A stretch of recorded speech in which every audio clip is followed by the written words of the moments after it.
शुभ संध्या आप सभी को। सजग क्लासेस हिंदी में एक बार पुनः आप सभी का स्वागत है। और इस संध्या क्लास में हम लोग व्याकरण की बात करते थे और करते हैं। तो व्याकरण में हम लोग लगभग महत्वपूर्ण चीज़ों को देख लिए थे, जैसे वर्ण विचार पढ़ लिए, संधि पढ़ लिए, समास पढ़ लिए, पर्यायवाची हो गया था, ठीक है।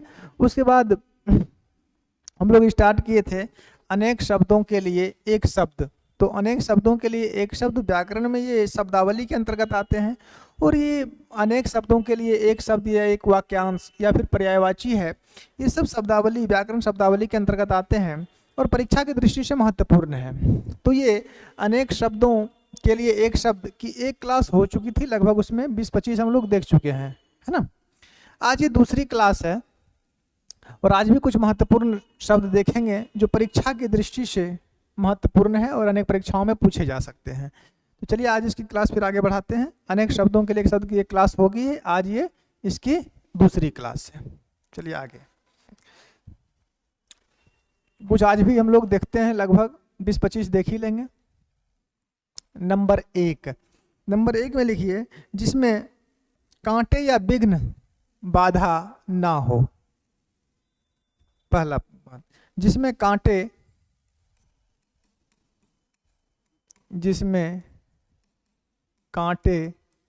या विघ्न बाधा ना हो, उसे क्या कहते हैं? इसके लिए एक शब्द क्या होता है? इसके लिए होता है अकंटक।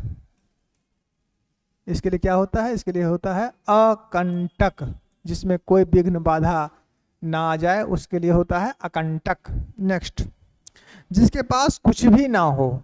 नंबर 2, जिसके पास कुछ भी ना हो, जिसके पास कुछ भी ना हो उसको क्या बोलते हैं? उसको बोलते हैं अकिंचन। उसको क्या बोलेंगे? उसको बोलते हैं अकिंचन। जिसके पास कुछ भी ना हो उसके लिए एक शब्द क्या होता है? अकिंचन। नेक्स्ट, जो दूर की बात ना सोच सके। नंबर 3, जो दूर की बात का मतलब क्या होता है? भविष्य। जो दूर की बात ना सोच सके उसको क्या कहते हैं? जो दूर की बात ना सोच सके उसको क्या बोलेंगे हम लोग? उसको बोलते हैं अदूरदर्शी।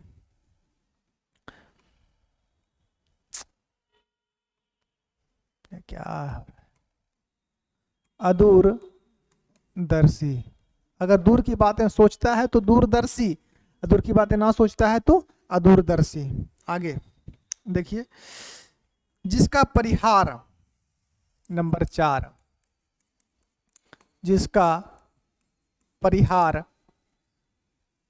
समझते हैं? परिहार का मतलब होता है त्याग।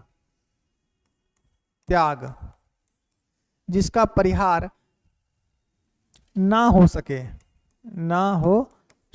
मतलब जिसे आप नहीं त्याग सकते हैं, जिसका परिहार आप नहीं कर सकते हैं, उसको क्या बोलते हैं? उसको बोलते हैं अपरिहार्य। ऐसा कुछ कार्य आ जाते हैं जीवन में जिसको त्यागा नहीं जा सकता है, जिसको टाला नहीं जा सकता है, उसको करना ही पड़ेगा। इसलिए कहा जाता है अपरिहार्य कार्यों के कारण, है ना। अपरिहार्य कारण है कि उसे टाला नहीं जा सकता है। चलिए आगे, जिसका अस्तित्व अल्पकाल तक रहे। जिसका अस्तित्व अल्पकाल का मतलब थोड़े समय। जिसका अस्तित्व अल्पकाल तक रहे, जिसका अस्तित्व अल्पकाल तक रहे उसको क्या बोलते हैं? उसको बोलते हैं अल्पकालिक। जिसका अस्तित्व अल्पकाल तक रहे उसे क्या कहा जाता है? अल्पकालिक कहा जाता है। नेक्स्ट, जिस पर आक्रमण ना किया गया। नंबर 6, जिस पर आक्रमण ना किया गया मतलब जिस पर आक्रमण नहीं किया गया उसे क्या बोलते हैं? अनाक्रांत बोलते हैं। अनाक्रांत, जिस पर आक्रमण ना किया गया हो वो क्या कहलाता है? अनाक्रांत कहलाता है। स्पष्ट है यहां तक? आगे चलिए। जिसको न जीता जा सके, नंबर 7, जिसको न जीता जा सके, जिसको न जीता जा सके उसे क्या बोलेंगे?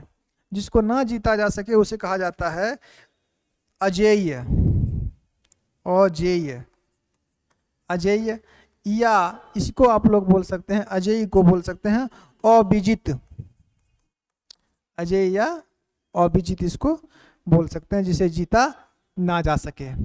7 हो गया। एक और लिखिए 8, जिसको कहा ना जा सके, जिसको कहा, कहा मतलब बोला, जिसे कहा ना जा सके, ना जा सके मतलब ऐसी कोई बातें जो नहीं कहा जा सकता है, नहीं बोला जा सकता, उसको क्या बोला जाता है? अकथ बोला जाता है। अकथ नहीं कह सकते हैं, या इसी को अकथनीय बोलते हैं। अकथनीय, 2 वर्ड हैं इसके लिए, अकथ या अकथनीय, और दोनों ये महत्वपूर्ण है। ये याद रखिएगा, परीक्षा की दृष्टि से ये दोनों महत्वपूर्ण है। जिसको ना जीता जा सके अजेय या अभिजित, जिसको कहा या बोला ना जा सके उसको कहते हैं अकथ या अकथनीय। परीक्षा की दृष्टि से महत्वपूर्ण है। महत्वपूर्ण तो सब है, लेकिन ये कुछ ज्यादा ही महत्वपूर्ण है।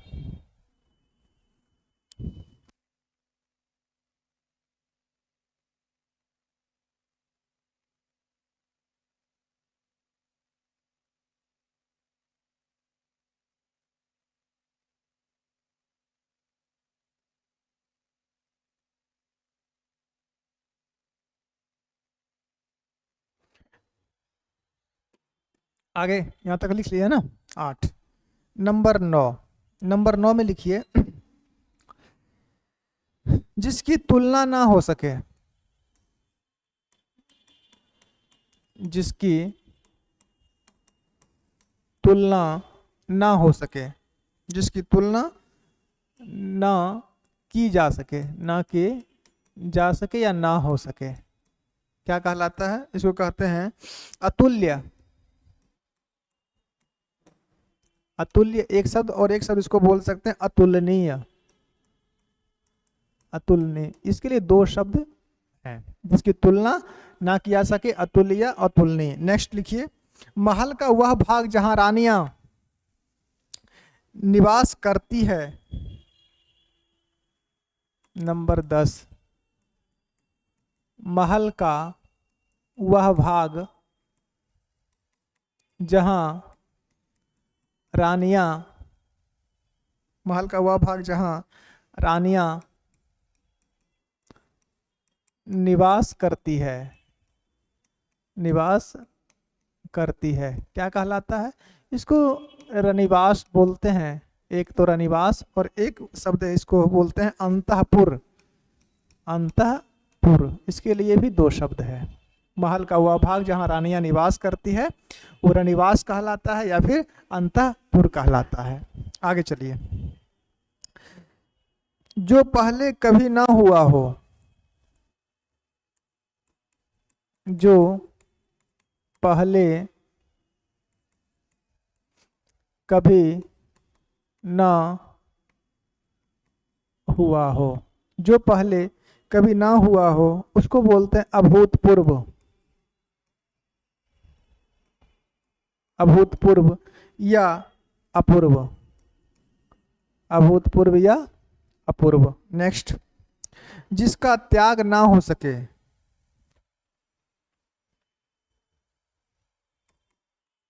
जिसका त्याग ना हो सके उसको क्या बोलते हैं? देखिए यहाँ पे आप लोग को हम लिखाए थे अपरित्यक्त में, यहाँ पे याद है 1 नंबर में कहाँ था? अपरित्यक्त, हाँ अपरिहार्य। यहाँ क्या था कि जिसका परिहार्य त्याग ना हो सके, ये किससे संबंधित है? काम से संबंधित है। किससे संबंधित है? ये काम से संबंधित है। ऐसा कोई भी काम जिसका त्याग संभव ना हो वो अपरिहार्य कहलाता है। और अगले में लिखा रहे हैं आप लोग को कि जिसका त्याग ना हो सके उसको कहते हैं अत्यक्त, अत्यक्त या अत्याज्य, अत्याज्य। इसका संबंध व्यक्ति से होता है, ऐसा कोई व्यक्ति या रिलेशन जिसको आप नहीं छोड़ सकते हैं वो कहलाता है। दोनों में अंतर है, अगर किसी कार्य से संबंधित है तो या परिहार शब्द मिल गया तो वहां लगा दीजिए, अगर डायरेक्ट त्याग आ गया तो अपरित्यक्त या त्याज बोलते हैं। स्पष्ट है। आगे, वह कवि जो तत्काल कविता लिखता है, वह कवि जो तत्काल, वह कवि जो तत्काल कविता कर सके, तत्काल कविता कर सके, वह कवि जो तत्काल कविता कर सके क्या कहलाएगा? वो आशु कवि कहलाता है। क्या कहलाता है? आशु कवि। नेक्स्ट है नंबर 14 लिखिए, वह जिस पर, वह जिस पर हमला ना किया गया हो, वह जिस पर हमला किया गया हो, लिखिए पहले, वह जिस पर हमला किया गया हो, हमला किया गया हो, वह जिस पर हमला किया गया हो क्या कहलाता है? कहलाता है आक्रांत, आक्रांत। ठीक है। नेक्स्ट लिखिए, भूतों अर्थात, भूत मतलब जीव, संस्कृत में भूत कहा जाता है जीव को, तो इसको ऐसे लिखिए नंबर 15,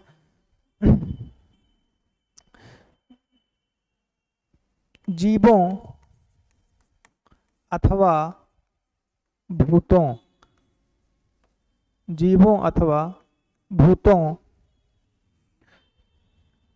द्वारा, जीवों अथवा भूतों द्वारा होने वाला दुख, होने वाला दुख, जीवों अथवा भूतों द्वारा होने वाला दुख क्या कहलाता है? इसको बोलते हैं हम लोग आधि भौतिक। क्या कहते हैं? आधि भौतिक, आधि भौतिक। जो दुख हमें जीव अथवा भूतों के माध्यम से होता है, किसी भी जीव के माध्यम से होता है। भूत का मतलब संस्कृत में जीव ही होता है, भूत शब्द से ही जीव शब्द बना है हिंदी में। तो जो दुख हमें भूतों या जीवों के द्वारा होता है उसको आधि भौतिक कहते हैं। लिखिए यहां तक। आगे चलते हैं फिर, 15 हो गया है ना। नंबर 16, देवों अथवा, देवों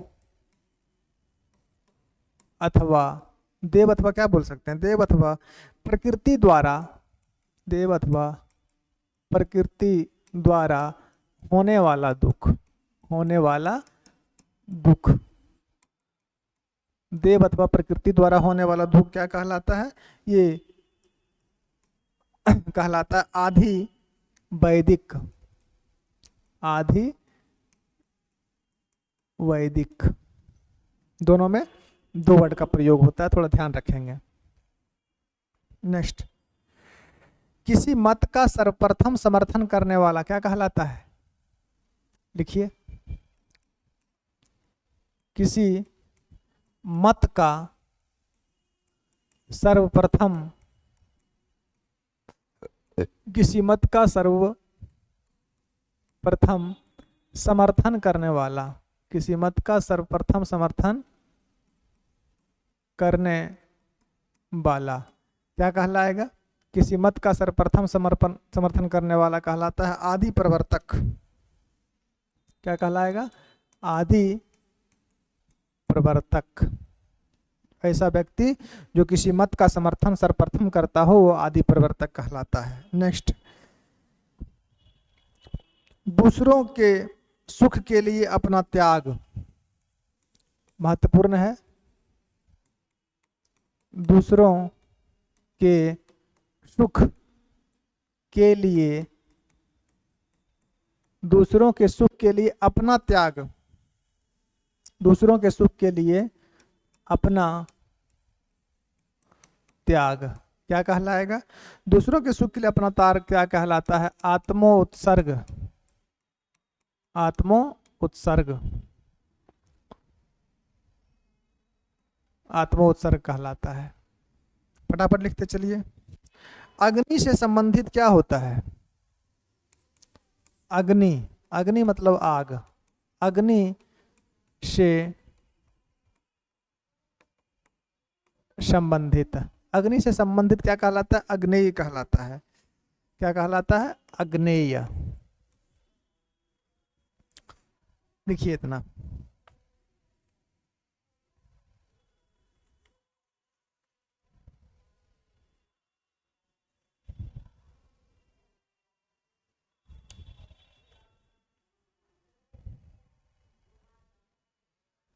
चलिए नंबर 20 देखिए। पलकों को झपकाए बिना, पलक होता है ना आंख के ऊपर जो कवर है, पलकों को झपकाए बिना क्या कहलाता है? ये इसको कहते हैं अनिमेष।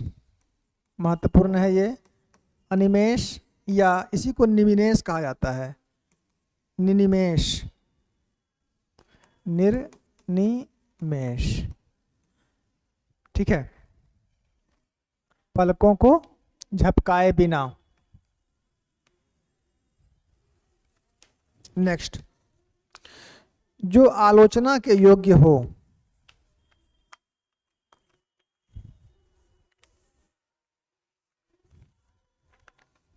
जो आलोचना के योग्य हो। नंबर 21, जो आलोचना के योग्य हो। जो आलोचना के योग्य हो उसे क्या बोलते हैं? आलोचक बोलते हैं। आलोचक नहीं, जो आलोचना करने वाला वो आलोचक कहलाता है। जो आलोचना के योग्य हो उसे आलोच्य कहते हैं। आलोच्य, आधा च य। जो आलोचना के योग्य हो वो क्या कहलाता है? आलोच्य। नंबर 22 नंबर में लिखिए। जिसे विश्वास या दिलासा दिलाया गया हो, जिसे विश्वास या दिलासा दिलाया गया हो, दिलाया गया हो, जिसे विश्वास या दिलासा दिलाया गया हो उसे क्या कहते हैं? आश्वस्त बोलते हैं। कि आपको हमने आश्वस्त किया, आप मेरे ऊपर विश्वास करें, तो ये आश्वस्त कहलाता है। आश्वस्त। तो इतना लिखिए, फिर अगले पेज में लिखते हैं। आश्वस्त 20 हो गया। धीरे धीरे छोटी छोटी क्लास रहती है तो कि आप लोग भी बोर ना हो, आराम से पढ़िए। अगर पीडीएफ लगा के हम पढ़ा दें तो वो मेरी दृष्टि में उचित नहीं होता है, और वैसा काम नहीं करेंगे।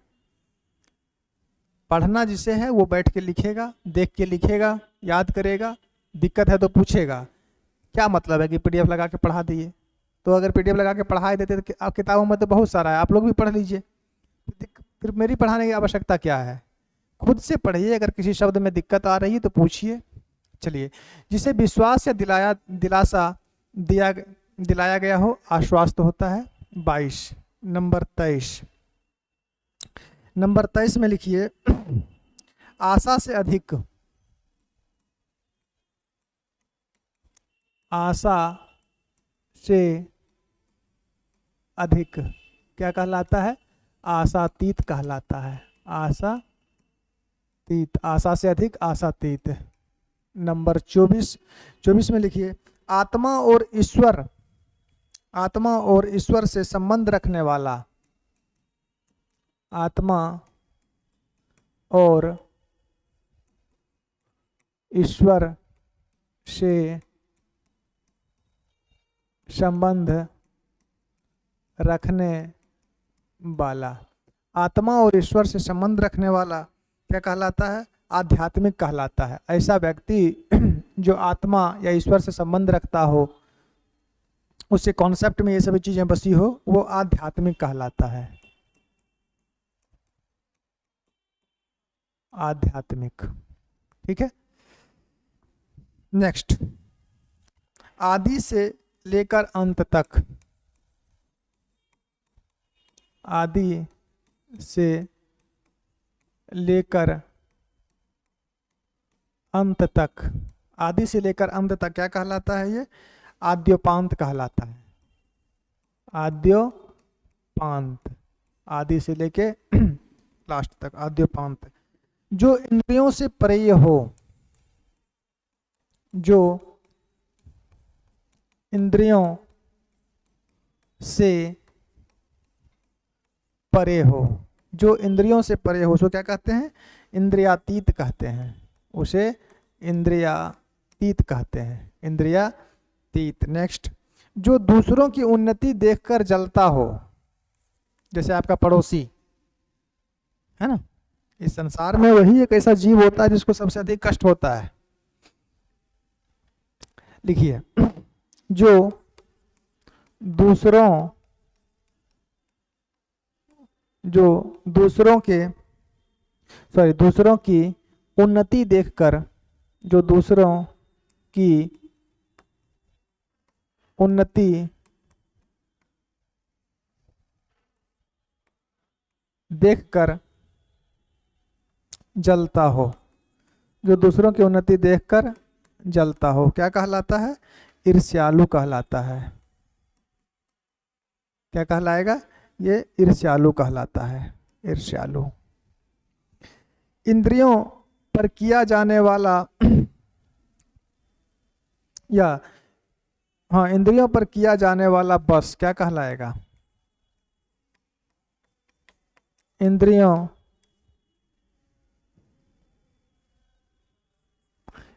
पर किया जाने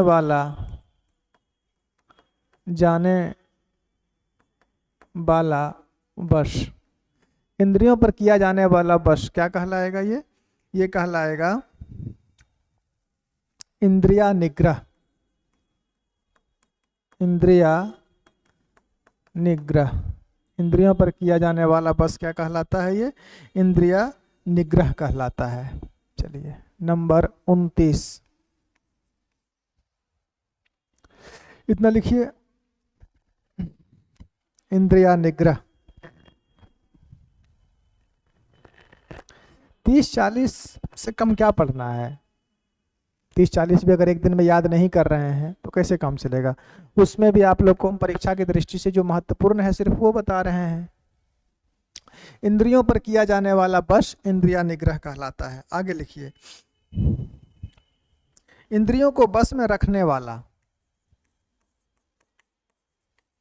इंद्रियों को बस में रखने वाला, इंद्रियों को बस में रखने वाला, ये क्या कहलाता है?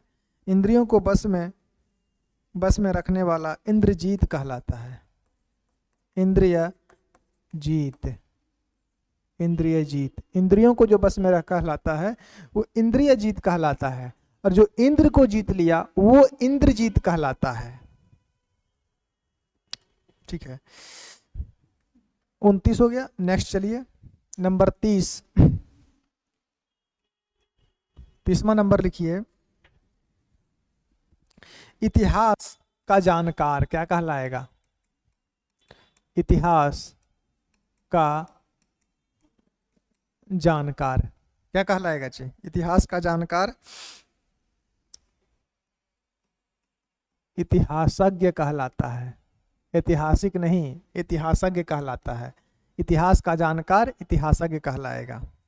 आगे, इस लोक से संबंधित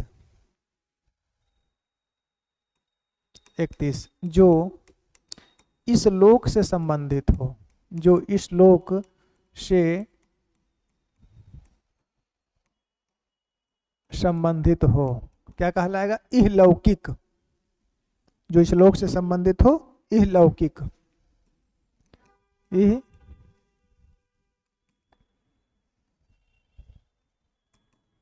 इहलौकिक, जो इस लोक से संबंधित हो वो इहलौकिक कहलाता है। जिस भूमि पर कुछ भी पैदा ना हो, 32। जिस भूमि पर कुछ भी पैदा ना हो, जिस भूमि पर कुछ भी पैदा ना हो उसे क्या कहते हैं? ऊसर कहते हैं। ऊसर। जिस भूमि पर कुछ भी पैदा ना हो उसे ऊसर कहा जाता है। ऊपर की ओर जाने वाला, ऊपर की ओर, ऊपर की ओर जाने वाला क्या कहलाएगा? जो ऊपर की ओर जाता है वो ऊर्ध्वगामी कहलाता है। क्या कहलाता है? ऊर्ध्वगामी। ऊर्ध्वगामी।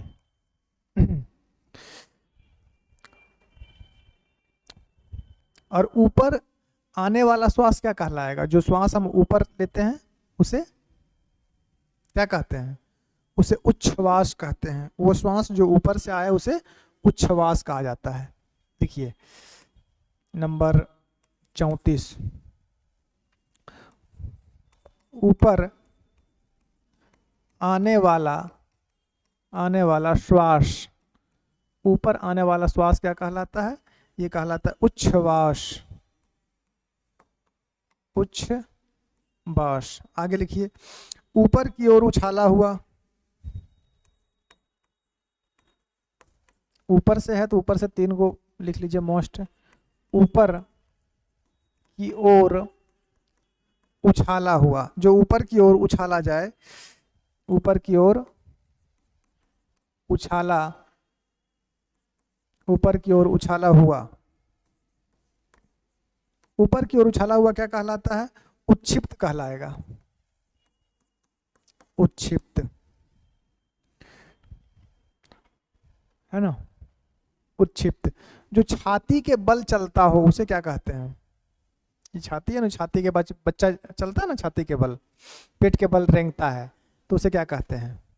जो छाती के बल चलता हो, जो छाती के बल,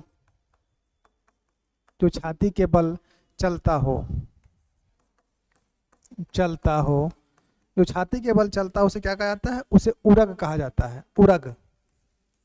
उरग श्वास हद त्रिविध शरीरा। लिखिए इतना, जो छाती के बल चलता हो उसे उरग कहते हैं। कितना नंबर हुआ? 36। और कुछ पढ़िए।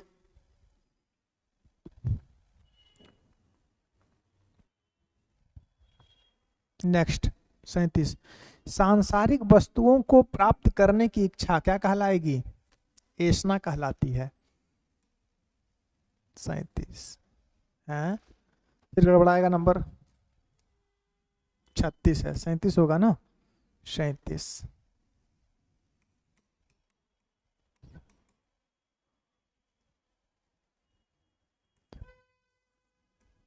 सांसारिक वस्तुओं को प्राप्त करने की इच्छा क्या कहलाती है? ऐसना कहलाती है। ऐसना। सांसारिक वस्तुओं को प्राप्त करने की इच्छा या लालसा ऐसना कहलाती है। जो केवल एक आंख वाला हो, जैसे कौवा है, या दैत्य गुरु शुक्राचार्य जो हुए थे उनको भी एक ही आंख था।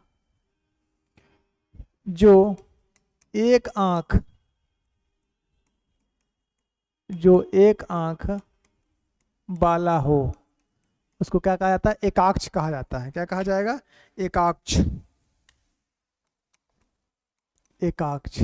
एकाक्ष का मतलब कौवा भी होता है और शुक्राचार्य भी होते हैं जो असुरों के गुरु थे। एकाक्ष। लिखिए, इतिहास से संबंधित, ऐतिहासिक महत्वपूर्ण है ये भी। इतिहास से संबंधित क्या कहलाता है? ऐतिहासिक ऐतिहासिक कहलाता है। इतिहास से संबंधित ऐतिहासिक। और लिखिए, अनेकों को एक किया हुआ, महत्वपूर्ण है ये, अनेकों को एक किया हुआ, अनेकों को एक किया हुआ क्या कहलाता है? एकीकृत कहलाता है। एकीकृत, अनेकों को एक किया हुआ क्या कहलाएगा? एकीकृत कहलाएगा। जिसका संबंध उपन्यास से हो,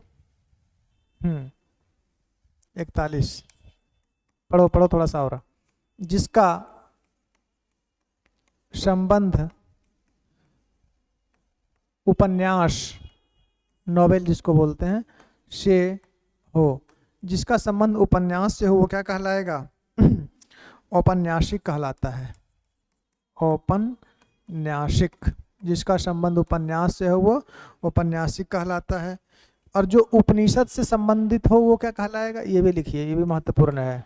जो या जिसका, जो उपनिषद, जो उपनिषद,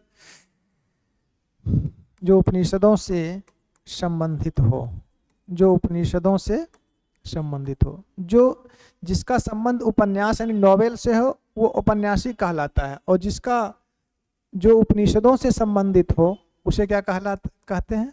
उसे औपनिषदिक कहते हैं। औपनिषदिक कहते हैं, औपनिषदिक कहते हैं। दोनों में अंतर है, ठीक है। जिसका संबंध उपनिवेश से हो, तीनों को एक जगह मिलाइए। जिसका संबंध उपनिवेश, जिसका संबंध उपनिवेश या उपनिवेशों से हो या उपनिवेशों निवेशों से हो, वो क्या कहलाएगा? वो कहलाएगा औपनिवेशिक। क्या कहलाएगा? वो कहलाता है औपनिवेशिक। देखिए तीनों में अंतर है, तीनों के वर्ड में भी अंतर है, लिखावट में भी अंतर है, थोड़ा सा समझ लीजिए तीनों। जिसका संबंध इतिहास से हो वो औपन्यासिक कहलाता है। जिसका संबंध उपनिषद से है वो औपनिषदिक कहलाता है। जिसका संबंध उपनिवेश होता है ना या उपनिवेशों से हो उसे औपनिवेशिक कहते हैं। कितना हुआ? 43। कुछ और लिखिए।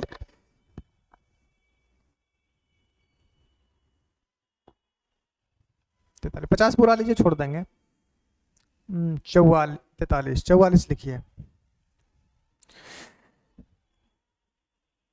जो बात पूर्व कालों से कही या सुनी जा रही हो, 44 नंबर।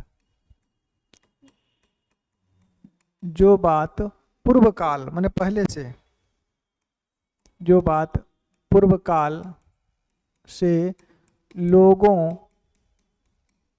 जो बात पूर्व काल से लोगों में कह सुन कर प्रचलित हो,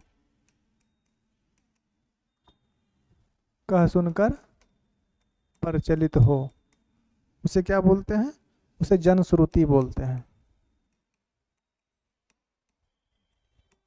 जनश्रुति या किंवदंती बोलते हैं।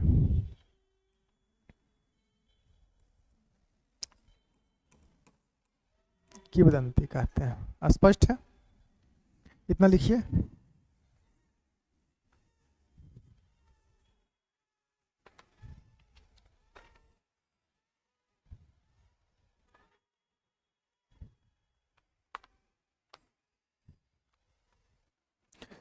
चौवालीस, 45। जो अच्छे कुल में,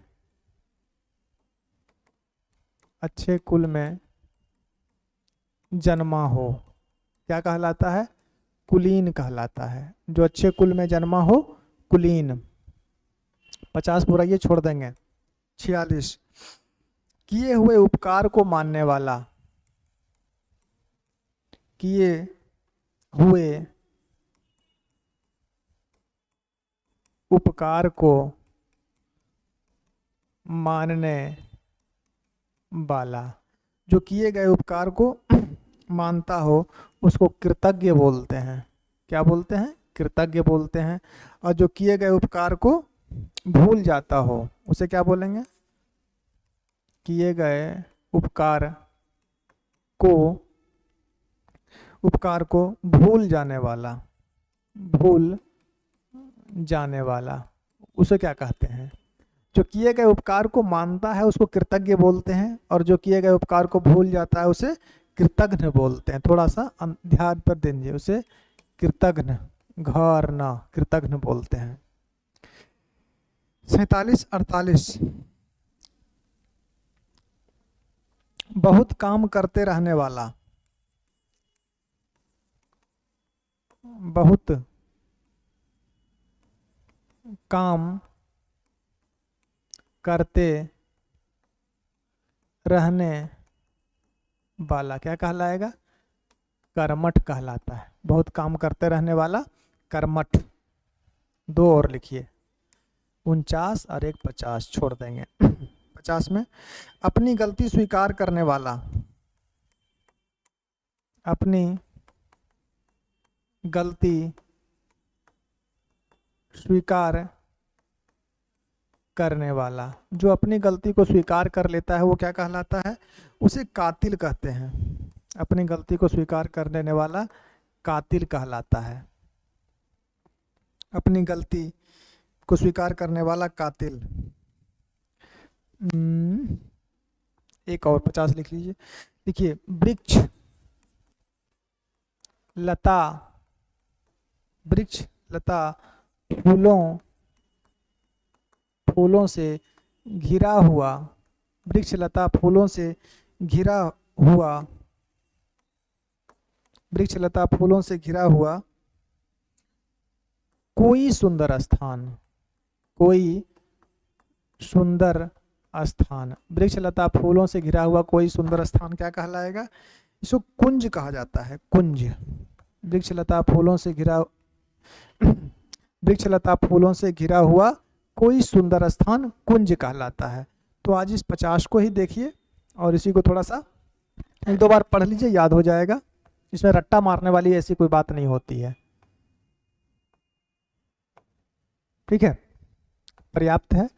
तो आज इसकी दूसरी क्लास हुई। तीसरी आधे घंटे की तो क्लास ही होती है, आधा घंटा ज़्यादा तो हुआ नहीं होगा, है ना। आधा घंटा की क्लास रहती है, इसलिए किसी दिन 40 किसी दिन 50 करके देखिए तो लगभग 4 क्लास में समाप्त हो जाएगा। 2 क्लास हो चुकी है, 2 क्लास और देखेंगे तो लगभग जो भी किसी भी परीक्षा के लिए जो उपयोगी होगा वो सारा समाप्त हो जाएगा। तो आज के इस क्लास में इतना है। अगले क्लास में हम लोग इसका अनेक शब्दों के लिए एक शब्द का भाग 3 देखेंगे। ठीक है, तो आज के लिए इतना ही। धन्यवाद। गुड नाइट सभी को।